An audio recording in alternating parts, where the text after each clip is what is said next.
Assalamualaikum warahmatullahi wabarakatuh. Selamat datang di channel YouTube Sabirin MAK CPE, belajar audit, akuntansi dan akuntansi syariah dari YouTube. Jangan lupa like, komen dan subscribe sebagai bentuk dukungan teman-teman terhadap channel ini.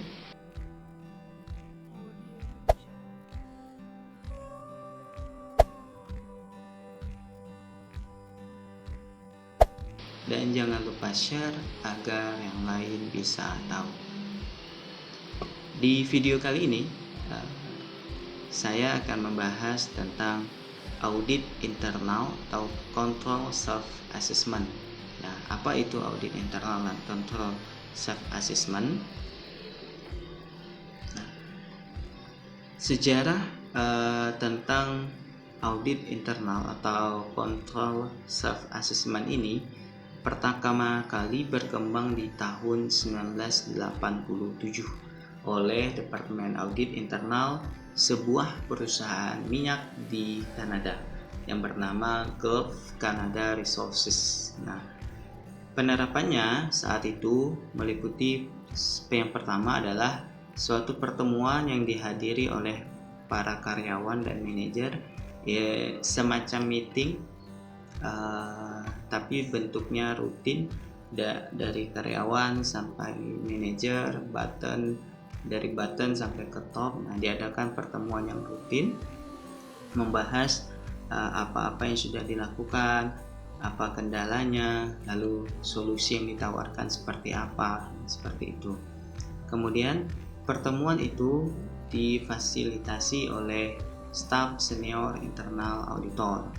Nah, apa yang dibahas adalah yang tadi seperti yang saya sampaikan, menghambat apa-apa masalah yang menghambat pencapaian tujuan, risiko-risiko per departemen, misalnya ada departemen produksi, departemen pemasaran, apa masalahnya, risiko-risiko apa yang dihadapi. Nah, di situ dibahas bersama-sama. Nah, berawal dari itu berkembanglah konsep CSA seperti yang diungkapkan oleh Sawyer dan Koso. Di mana maksudnya adalah sebuah proses di mana karyawan dan manajemen di tingkat lokal dan eksekutif terus-menerus menjaga kesadaran semua faktor material yang cenderung mempengaruhi pencapaian tujuan organisasi, sehingga memungkinkan mereka untuk membuat penyesuaian yang tepat untuk meningkatkan independensi serta tata kelola yang efektif. Maka diharapkan auditor internal terlibat dalam proses tersebut dan bahwa mereka secara independen melaporkan hasil-hasilnya ke manajemen senior serta ke dewan komisaris. Nah, itulah awal mula dari CSA atau Control Self Assessment, di mana sudah menjadi tanggung jawab auditor internal untuk melakukan pengendalian setiap aktivitas di perusahaannya atau di entitas tempat dia bekerja. Nah, apa sih CSA itu sendiri? CSA itu kalau kita pahami ada secara ringkas adalah pengendalian yang dilakukan semacam dilakukan oleh diri sendiri lah, atau dilakukan oleh perusahaan itu sendiri. Nah, karena cuman kita bahas dari perkataannya seperti kontrol misalnya, itu kerangka kerja terintegrasi secara luas yang mempertimbangkan semua faktor internal yang mempengaruhi pencapaian tujuan-tujuan organisasi, sedangkan self itu seorang auditor dianggap memiliki pengetahuan dan keahlian yang memadai untuk secara independen membentuk penentuan risiko yang akurat atas pengendalian yang dilakukan. Kemudian assessment adalah istilah yang lebih akurat dibandingkan pengukuran untuk melakukan evaluasi dari kontrol itu. Nah, alat apa yang digunakan dalam CSA? Yang pertama yang harus diketahui adalah adanya fasilitator ketika atau melakukan wawancara dengan manajemen dan partisipan lain sebelum pertemuan dimulai. Nah, jadi auditor internal harus bisa menjadi fasilitator antara manajemen maupun dengan karyawan di bawahnya atau yang berada di level di bawah. Kemudian yang kedua adalah tim yang menghadiri rapat kerja harus membutuhkan waktu untuk berpikir dan menggali ide-ide yang muncul. Jadi ketika tadi terjadi pertemuan, semua diberi kesempatan untuk membahas kira-kira solusi apa yang bisa dilakukan di departemennya masing-masing. Nah, seperti itu. Misalnya di departemen produksi ada masalah barang yang reject atau terlalu banyak barang yang reject. Nah, di departemen produksi diberi kebebasan untuk menggali ide-ide kira-kira apa yang harus dilakukan untuk mengatasi jumlah barang reject. Kemudian kepuasan peserta harus dijaga karena mereka dari mereka lah akan diidentifikasi masalah-masalah yang ada, kemudian dibahas bersama-sama. Yang keempat, mengembalikan dengan segera ringkasan pembahasan dan pengumpulan atau voting jika ada. Nah, jadi tugas si auditor internal tadi juga sebagai pencatat atau kita bisa sebut sebagai notulensi dari pertemuan atau dari meeting itu, dan hasil itu disampaikan ke nanti manajemen atau ke dewan komisaris. Nah, yang terakhir adalah menentukan tindakan atas ide atau masalah yang dibahas. Nah, sebagai penentuan kesuksesan dari ide-ide yang sudah dibahas tadi. Nah, ketika semua tim di perusahaan itu membahas melalui meeting yang difasilitasi oleh auditor internal itu, kan dibahas masalahnya, dibahas ide-ide untuk mengatasi masalah itu juga dibahas. Kemudian setelah dilakukan pencatatan, pelaporan kepada dewan komisaris, nah terakhir itu adalah menentukan tindakan-tindakan real. Nah, jadi bagaimana semacam tindakan jangka pendek yang harus segera dilakukan untuk mengatasi masalah-masalah di entitas tersebut. Nah, apa sih implikasi atau dampak CSA ini bagi pihak-pihak yang berkepentingan? Pertama, bagi klien. Nah, apa dampaknya?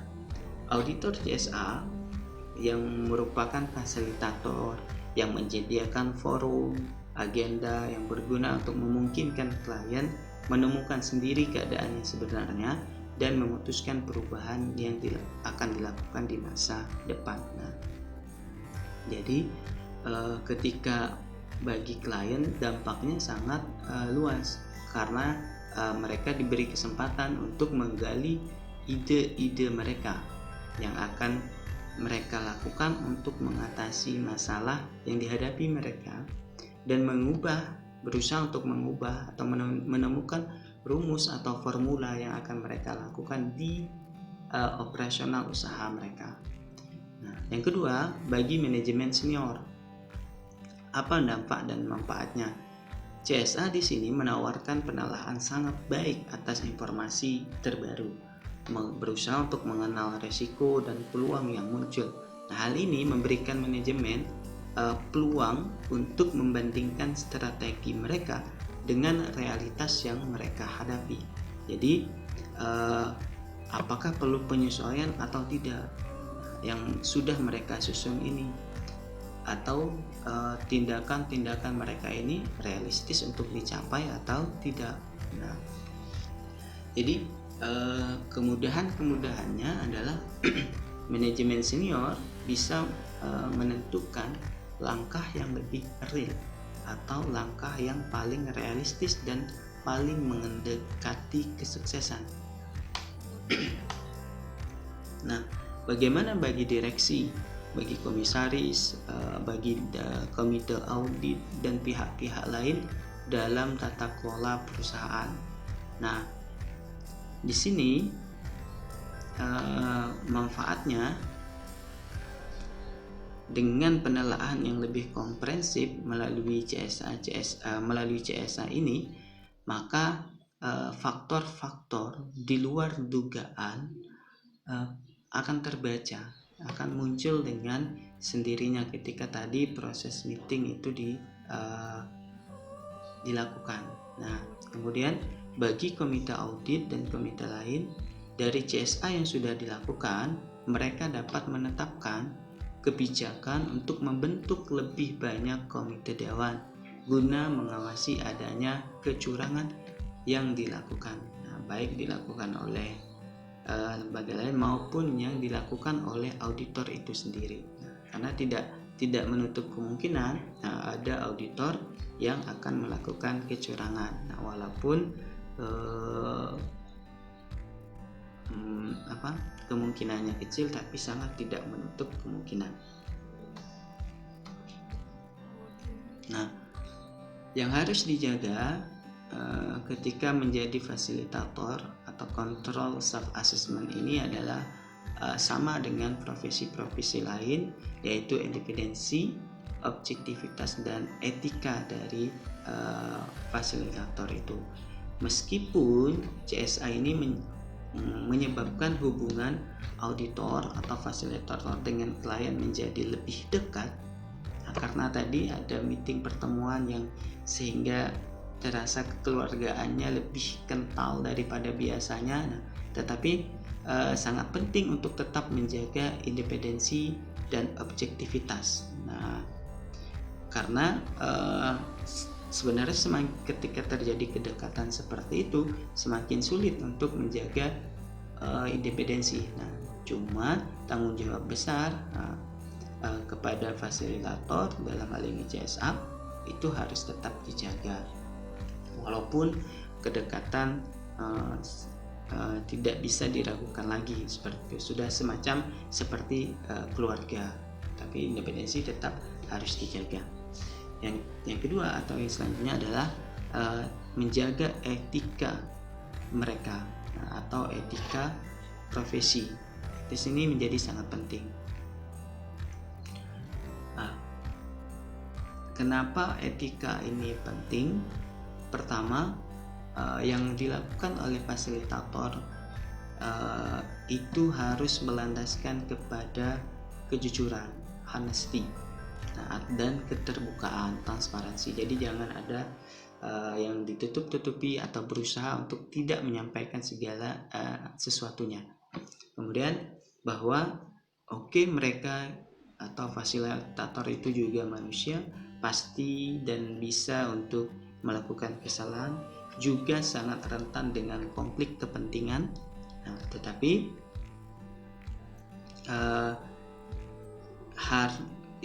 kemampuan untuk tuntutan dari etika ini harus bisa membedakan atau membuat sekat dalam diri, membuat sekat antara mana yang kepentingan pribadi, mana yang kepentingan pekerjaan. Nah, ini tuntutan yang sangat berat, tetapi kalau kita menyukai profesi kita, saya yakin sih mudah-mudah saja untuk melakukan itu. Nah, beda hal ketika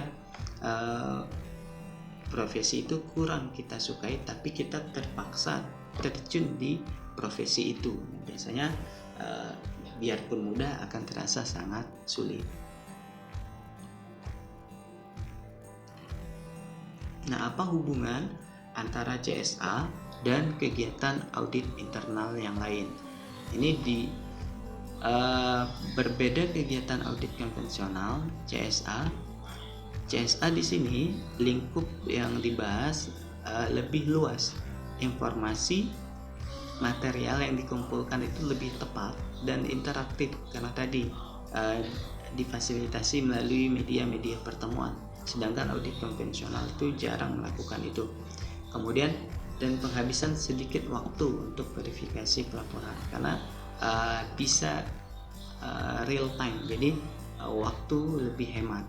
Kemudian dari sudut pandang manajer audit, CSA merupakan metode penentuan risiko yang sangat cepat dan biasanya andal di tingkat makro tetapi tidak seperti beberapa alat audit yang digunakan. Nah, CSA di sini tidak dirancang untuk penyelidikan lebih dalam. Nah, itu saja bedanya. Bila CSA dilakukan secara berkesinambungan, artinya terus-menerus dilakukan, maka organisasi wajib untuk memilih CSA sebagai alat yang ideal untuk mengidentifikasi resiko-resiko di bidang-bidang yang bernilai tinggi di entitasnya, seperti itu.